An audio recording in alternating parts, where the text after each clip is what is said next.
হাইমচর উপজেলার বিএনপির নেতা মোহাম্মদ মাঝারুল ইসলাম শফিক পাটোয়ারি শারীরিকভাবে অনেক অসুস্থ হয়ে ঢাকায় চিকিৎসাধীনে আছেন। তিনি সুস্থতার জন্য দেশবাসীর কাছে দোয়া চেয়েছেন।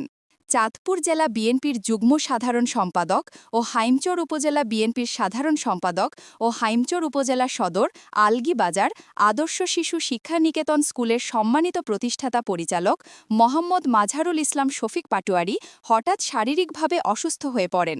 পরে তিনি ঢাকার একটি হসপিটালে চিকিৎসা গ্রহণ করেন। জনাব মাঝারুল ইসলাম শফিক পাটোয়ারি পূর্বের তুলনায় বর্তমানে অনেকটাই সুস্থতা বোধ করছেন। মাঝারুল ইসলাম শফিক পাটোয়ারি সকলের কাছে দোয়া চেয়ে বলেন, আমার জন্য আপনারা সবাই দোয়া করবেন। আল্লাহ তাআলা যেন আপনাদের সকলের দোয়া আমাকে পরিপূর্ণ রোগ মুক্তি ও শারীরিক সুস্থতা দান করেন এবং আমি সুস্থ হয়ে আমার প্রিয় মাতৃভূমি চাঁদপুর হাইমচর উপজেলাবাসীর সকল জনগণের মাঝে ফিরে যেতে পারি। সকলের কাছে এই দোয়া কামনা। আমিন।